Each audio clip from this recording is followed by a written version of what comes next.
Lo tenemos a Ricardo Cerrulla. Ricardo es periodista de aquí del canal y tiene una larguísima trayectoria relacionada con este tema. Prácticamente en los 2000 arrancaste. Sí, ¿cómo le va? ¿Qué tal? Buenas noches. Muy bien, ¿Cómo te va? buenas noches. Sí, allá en el 2000 aparece mi primer libro ambiental, que es Humo Rosado. Ujú. Y sí, en el 98, 99 empezó la preocupación y en el 2000 apareció el libro. Sí, sí. Claro. Y en aquella época vos estabas atrás fundamentalmente de las empresas que hacían el tratamiento de cueros. Y que Sí, en realidad yo estaba trabajando en Radio Nacional. El amigo y entrañable y extrañable Jorge Ricci me había convocado. Ujú. Y la verdad que hacíamos un programa, un magazine, todas las tardes. Y apareció ese tema como tema disparador. Eh, Radio Nacional tiene un alcance muy grande en lo que es el interior de la provincia. Y mucha gente de esa zona, de Las Toscas, Tacuarembó, El Sombrerito, Villocampo, San Antonio, empezó a comunicarse. Y la verdad que sobrepasó las posibilidades que un programa de radio da, que siempre anda con la coyuntura de un tema a otro, y terminó siendo un libro. Y la verdad que fue el disparador. Me pareció que yo la verdad que hasta ese entonces era un ciudadano tan preocupado como el ciudadano medio de las cuestiones ambientales. ¿Qué hacer con las pilas? Defendemos las ballenas, qué sé yo.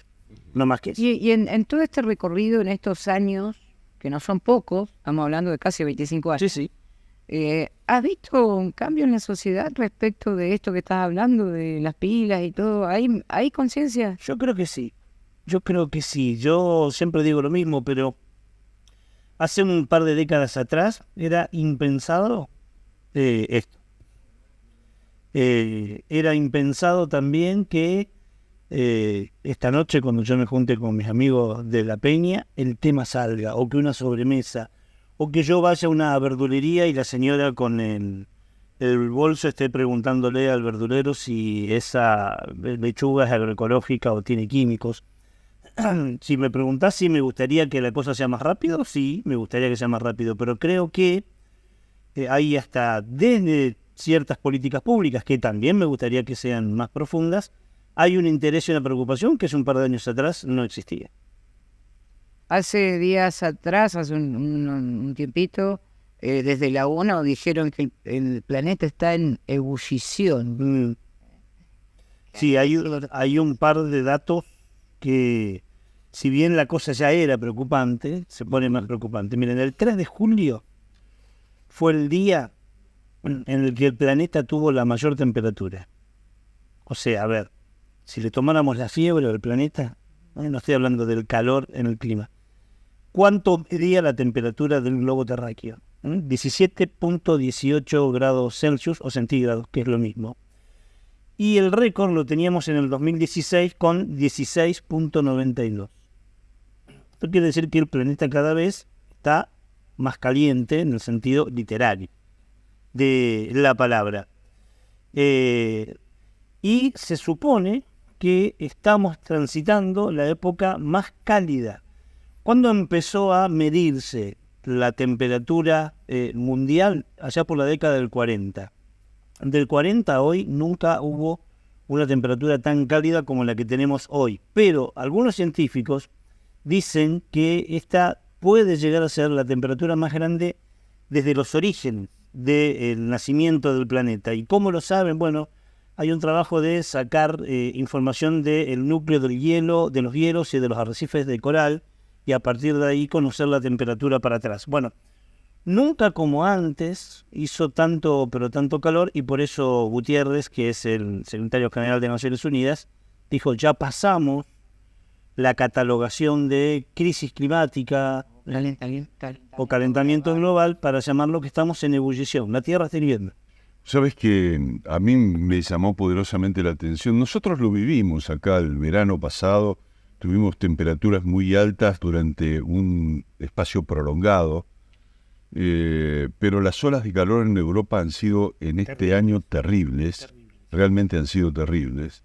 Y por otro lado han aparecido también otros fenómenos de características meteorológicas, no solamente la ola de calor, sino después una entrada de vientos que han arrasado de otra manera al planeta. No solamente lo han castigado con la temperatura, sino que los fenómenos naturales empiezan en todo caso a desencadenarse. Esa es la impresión que de alguna manera aparece frente a una observación, ¿no? Yo creo que hay gente que niega esto, ¿no? Bolsonaro, Trump, Milei, niegan, dicen que es un invento del socialismo, de los chinos, otros que lo minimizan. Y a mí me parece, yo lo decía siempre en el aula, que la mejor manera de demostrar algunas cuestiones o de plantear algunas temáticas o tópicos urgentes es más con la información que con la opinión. Y esto que vos planteás, Héctor, es absolutamente así. Así que hay algunos datos. En Estados Unidos y en China, dos lugares muy distintos del planiferio, nunca hubo temperaturas tan altas como hubo en este último tiempo. Estados Unidos, que es un país que uno podría llegar a decir que parte de su población al menos tiene una previsión por su situación económica, tuvo del 2001 a la semana pasada 400 muertos por calor. Yo me detengo un minuto acá. Estamos hablando de que el calor se lleva gente. Sí. Se la lleva puesta a la gente, ¿no? Ay, qué calor, no la aguanto más. Me tuve que bañar 2 veces en el día. Hay gente que se muere. Fíjate lo que dijiste, bañar 2 veces por día. ¿Y qué pasa con el agua? No, Porque, o sea, es todo un tema. O sea, más allá de que uno paga la factura cara del agua, yo a lo mejor digo que es por esto que está faltando agua también. Y no hay agua tampoco Por en eso. muchos lugares. Bueno, en México se murieron 112 personas en lo que va en menos de 2 meses. En la India 44. En el Reino Unido nunca hizo tanto calor desde el año 1884, que fue la primera vez que se tomó la temperatura en el Reino Unido. El enero pasado, en enero de este año, fue caluroso. Dicen que va a ser más calor. Este enero, el que viene, va a ser más calor que el que pasamos. ¿Vamos a tener lluvias? Sí, a partir de noviembre, diciembre, dicen los meteorólogos, yo no lo sé. Pero No, pero dice que como se desencadenan distintos... Un niño atenuado, están hablando ya de un niño atenuado. Sí. Pero de cualquier manera un niño. Y estas ausencias de lluvias o de vientos que vos recién planteabas trae otros grandes problemas. Por ejemplo, lo peor que nos puede pasar a nosotros es que tengamos algunos órganos vitales del cuerpo enfermos. La ausencia de lluvia y la deforestación hace que hoy el pulmón del planeta, que es la Amazonía, tenga un cáncer. Tenemos el pulmón del planeta con cáncer, porque lo tenemos con problemas. Y las selvas tropicales, que más allá de lo romántico son fundamentales porque son los principales agentes que absorben carbono, también están enfermos. O sea, hay un combo, por eso se habla de crisis climática, ¿viste? Muchos hablan de cambio, la palabra concreta es crisis.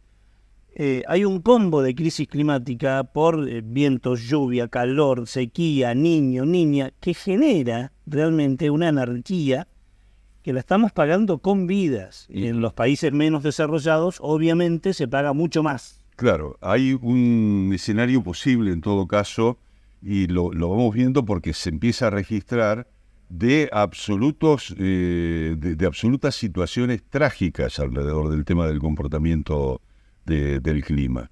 Y vos ves, por ejemplo, Córdoba, que está bien, es tradicional que en Córdoba a esta altura del año haya incendios, pero se están registrando de una magnitud muy significativa. O sea, y eso no lo podés recuperar de un día para el otro, menos en un ámbito como es el ámbito cordobés, el ámbito de la sierra cordobesa, que mucha humedad no tiene, que muchas perspectivas de desarrollo vegetal tampoco tiene.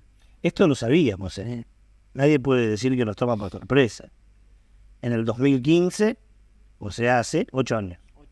En el 2015 ya los científicos en el Acuerdo de París dijeron que había que no llegar al 1,5 grados. Bueno, estamos llegando al 1,5 grados. Y dijeron, si llegamos al aumento de 1,5 grados, esto va a ser catastrófico. Hablan de catástrofe. ¿Quién lo dice? Mi tía Mimila, que se chupa el dedo índice, no, lo dice la ciencia. Digo, no podemos ser tan necios, ¿no?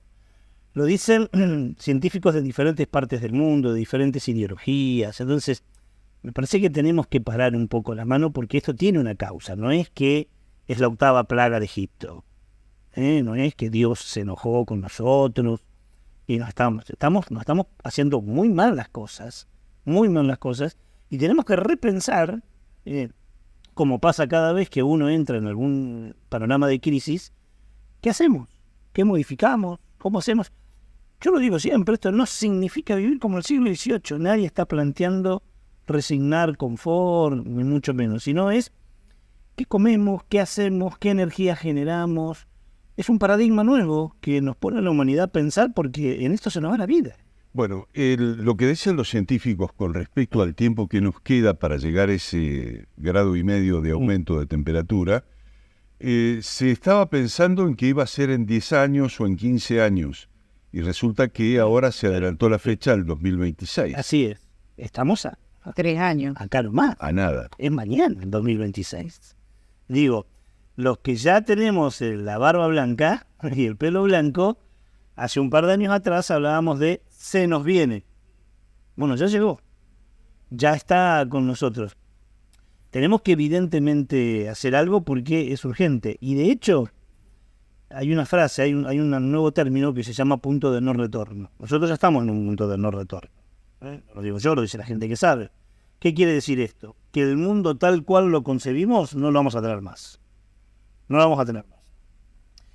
Que si esto no lo paramos, vamos producto a una nueva, la 6ª extinción masiva. El planeta tuvo 5 extinciones masivas generadas por cuestiones naturales. Esta sería la primera, generada por la especie más inteligente. Y en esto, y en todo esto, o sea, ¿cuáles son los obstáculos que se pueden presentar? ¿Cómo reflexionamos sobre eso? ¿Cómo incursionamos sobre eso?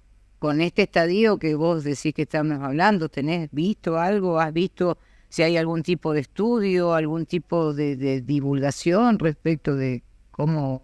Yo creo que estudios hay muchísimo. Ya se sabe qué hay que hacer. Hay que aflojar con la producción de energías fósiles. Esto no es lo único, pero es lo fundamental. Hay otros elementos. La aplicación de veneno en el ambiente también genera calentamiento global, pero fundamentalmente es la producción de energías fósiles, que hay que cambiarlas. Es cierto que en algunos países, en Europa por ejemplo, se está haciendo una transición energética muy importante y casi inédita. El tema es cómo lo están haciendo, porque lo están haciendo, hay una gran socióloga que seguramente conocemos, que es Maristela Svampa, que ha trabajado mucho este tema y que demuestra que la están haciendo a costa nuestra. Digo, todo este problema que hoy tenemos con el litio en el norte es porque Europa necesita mucho más litio, fundamentalmente para los autos, y entonces no generar más energía a partir de petróleo. Pero diría que en América del Sur el tema de la deforestación así que hablar terrible. Por eso digo, si hacemos la transición energética en una parte del mundo, no importa cuál fuera, a costa de afectar a otra parte del mundo, no estamos haciendo una transición universal, sino una transición a una parte del mundo. Bueno, no, pero además, cuando el mundo explota todo, no explota una parte. Además hay otra cuestión que tiene que ver con el sistema extractivo que están aplicando esas empresas y que es muy contaminante. Afecta de manera directa la calidad de vida de la población que hay en esos lugares, que numéricamente no es tan importante, pero en definitiva sean 1 o 2 son seres humanos que no se les puede negar el derecho al agua, por ejemplo. Seguro. Hoy el norte hablemos de nuestro país, el norte de nuestro país con la explotación del litio y lo que están haciendo en los salares, que es una barbaridad porque le están sacando humedad a un desierto. Lo que está pasando al pie de la cordillera con la minería a cielo abierto, lo que está pasando con el fracking en la Patagonia, y si le sumamos a eso el modelo productivo extractivista del agronegocio, bueno, hemos transformado nuestro territorio, nuestro país, y es similar en gran parte de Latinoamérica, en un polo de producción extractivista muy grande, de contaminación ambiental, y que bueno, no sería parte de este tema, pero que además no genera riqueza, no genera trabajo, no genera producto elaborado. Tampoco es que es el precio a pagar para que algunas comunidades vivan mucho mejor, porque, y en esto se lo discuta cualquiera, yo estuve en esas comunidades y no hay trabajo genuino, no hay inversión, no hay nuevos hospitales, no hay nuevas rutas, no hay. Sí hay un pasivo ambiental muy grande que los afecta absolutamente a todos. Así que evidentemente esta política también tenemos que modificarla. E insisto, nadie está diciendo que no tengamos alimento, que no morfemos, que nadie quiere, ningún ambientalista de los que yo conozco quiere un subsuelo rico y una superficie pobre, ¿eh? No estamos hablando de eso porque viste que te corren por ahí. Sí. Pero vos tenés celular. Sí, claro que Bien. tengo celular. Sí. No, pero por otro lado, a ver, es muy llamativo. Si hacemos memoria, decíamos, vamos al campo, nos vamos al interior de la provincia a respirar aire puro. Ya no. Ya no. Ya hoy estamos en una situación incluso más comprometida en el interior de la provincia que en las ciudades. Donde vivimos 12 millones de habitantes, se aplican por año 600 millones de litros de veneno. Donde vivimos 12 millones de habitantes. Datos oficiales. Así que, si sospechamos de esto, sospechamos que son más, no que son menos. Pero vamos a creer. 600 millones de litros de veneno. Argentina es el país del mundo que más veneno tira en sus campos para producir. Estamos trabajando con un nuevo veneno que se llama el glufosinato de amonio. Carrasco, que murió ya hace varios años, decía que podía llegar a ser 15 veces más peligroso que el glifosato, y el glifosato hoy, Bayer Monsanto, tiene una enorme pérdida económica por la ausencia de compra del glifosato en algunos países de Europa, porque la Organización Mundial de la Salud, no Greenpeace, no Paren de Fumigarnos, no los talibanes verdes, la Organización Mundial de la Salud dijo, mire que esto es potencialmente cancerígeno. Bueno, nosotros estamos tirando esos venenos en nuestros territorios. Y hay una frase que a mí me parece brillante, que se la robé con permiso a Damián Bersegnasi, un enorme médico que trabaja este tema, que dice, territorios sanos, cuerpos sanos. Territorios enfermos, cuerpos enfermos. No hay otro. Tenés el caso de la contaminación de los sábalos en el río Salado, ¿no? Rafael Rasmanovich y el grupo de ecotoxicología de la Universidad Nacional del Litoral. Es un trabajo maravilloso, ninguneado como siempre por algunos sectores, pero un trabajo maravilloso. Hoy los sábalos son las especies de peces más contaminados del mundo. Llegaron a encontrar hasta 15 productos químicos, inclusive en las vísceras de los peces. Y no son los únicos, no me sale el nombre si es una picardía, pero un gran científico del INALI encontró que la laguna Setúbal, nuestra laguna Setúbal, los que somos santafesinos, es el espejo de agua con mayor componentes de químicos y de veneno en el mundo. Si uno compara cantidad de litros de agua con cantidad de veneno existente y la relaciona, es el espejo de agua con mayor químico. Bueno, de eso se trata, ¿no? Por eso digo yo no quiero tosigar con datos, pero me parece que es la mejor manera de que no se subestime esta preocupación, que no quiere ser apocalíptica, sino una preocupación. Ya sabemos, ya tenemos la información, ya tenemos los datos. Nuestros científicos, el mundo ambiental le ha puesto un nombre que para mí es maravilloso, que es la ciencia digna. La ciencia digna ya lo ha planteado y se ha publicado en revistas internacionales de enorme valía. El problema es qué hacemos con esos datos ahora, ¿no? Sí, yo creo finalmente, en todo caso, para redondear la conversación, que incluso cuando vos arrancaste este tema, se consideraba que el ambientalismo era parte de una concepción política de izquierda. Sí, algunos lo siguen. Todavía lo siguen planteando Algunos lo ese siguen tema, ¿no es sosteniendo. cierto? Y yo creo que definitivamente que no, que en todo caso tenemos que superar esa instancia, porque objetivamente el tema pasa por otro lado, no pasa por ideologizar el concepto del ambientalismo. Yo creo que es una apreciación absolutamente marcartista, de generar miedos y temores. Yo se los voy a pasar después, porque a lo mejor les puede interesar. Hay una consultora que trabajó para YPF.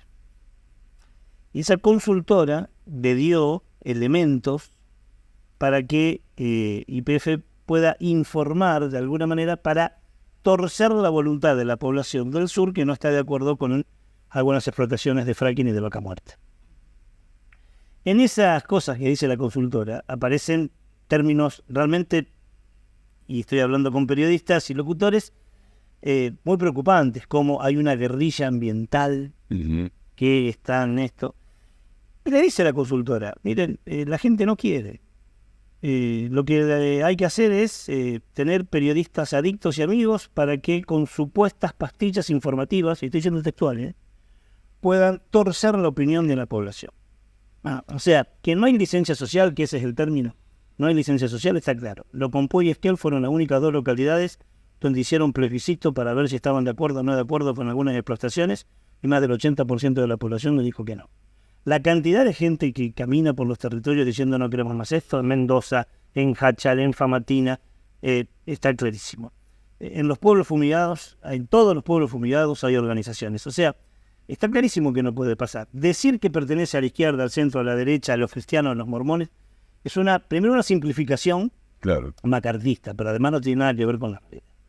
Bueno, Ricardo, gracias por darte una vuelta y compartir tu opinión, muy valiosa, por cierto. Yo te respeto mucho en lo que haces y nos alegramos que hayas pasado por aquí. No, gracias a ustedes por la invitación. Siempre es un placer que podamos pensar juntos. Bueno, muy bien.